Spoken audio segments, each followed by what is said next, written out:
गुप्त बातों को समझ ले और उनमें से एक को भी अपने जीवन में उतार ले तो उसको घर में कभी दरिद्रता नहीं आती और सदैव माता लक्ष्मी का वास रहता है। इस रहस्य को भगवान श्री कृष्ण ने स्वयं एक कथा द्वारा समझाया था।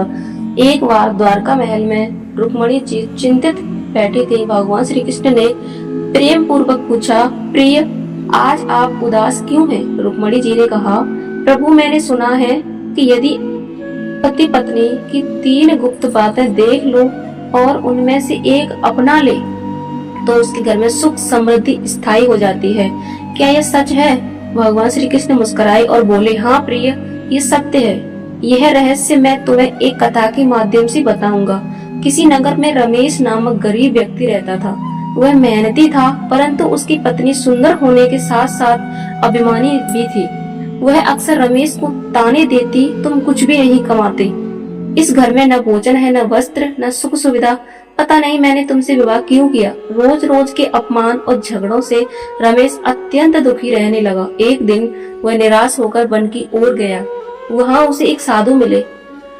रमेश ने अपने दुख सुनाए और बोला, मुनिवर, कृपा कर मुझे उपाय बताइए जिससे मेरा घर सुख शांति और लक्ष्मी से भर जाए।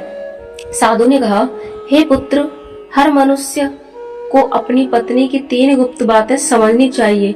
यदि वह उन्हें जान ले तो उसके घर से गरीबी दूर हो जाती है। सुनो, मैं तुम्हें एक रहस्य में एक कथा से बताता हूँ। एक नगर में एक धनी व्यापारी और उसकी पत्नी रहते थे। दोनों में गहरा प्रेम और समझ थी। उनके घर में कभी झगड़े नहीं होते थे और व्यापार में निरंतर प्रगति होती थी। नगरवासी उनके दाम्पत्य को आदर्श मानते थे। यह समाचार राजा और रानी तक पहुंचा। उन्होंने सोचा कि उनके प्रेम की परीक्षा लेनी चाहिए। पहले रानी ने व्यापारी को परखना चाहा। सैनिकों को भेजकर कहलवाया, यदि तुम अपनी पत्नी को मार डालो तो मैं तुमसे विवाह कर लूंगी और तुम्हें राजा बना दूंगी। व्यापारी ने बिना देर किए उत्तर दिया, मैं अपनी पत्नी के बिना जी नहीं सकता, चाहे पूरा राज्य मिल जाए, मैं उसे नहीं छोड़ सकता। सैनिकों ने आकर यह उत्तर बताया तो राजा ने रानी से कहा, देखो, सच्चा प्रेम यही है। किंतु रानी बोली, नहीं महाराज, असली परीक्षा तो पत्नी की है। अब राजा ने पत्नी की परीक्षा ली।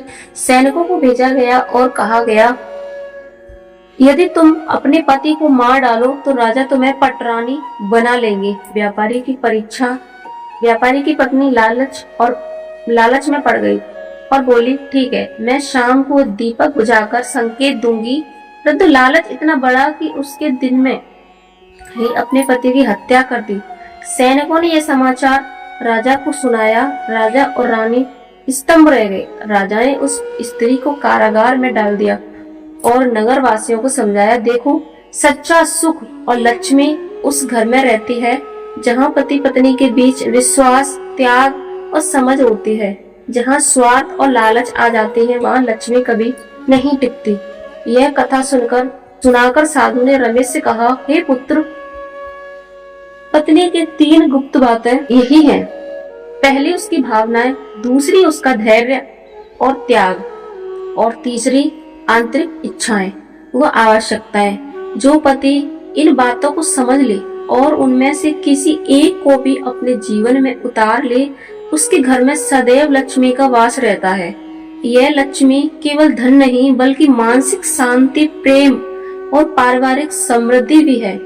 रमेश ने साधु को प्रणाम किया और निश्चय किया कि अब वह अपनी पत्नी की भावनाओं को समझेगा और सम्मान देगा। धीरे धीरे उसके घर में झगड़े समाप्त हो गए और जीवन में सुख शांति आ गई। भगवान श्री कृष्ण ने रुक्मणी से कहा, प्रिय, अब तुम समझ गई कि पत्नी की गुप्त बातें क्या हैं। यदि रमेश सबको बताना चाहेगा ताकि हर घर में लक्ष्मी का वास हो। रुक्मणी जी ने आनंद पूर्वक कहा, हाँ प्रभु, मैं इस ज्ञान को पृथ्वी लोक पर अवश्य फैलाऊंगी। मित्रों, इस कथा से यही शिक्षा मिलती है कि पति पत्नी का रिश्ता केवल बाहरी दिखावे का नहीं बल्कि भावात्मक, मानसिक और आत्मिक समझ पर आधारित होता है।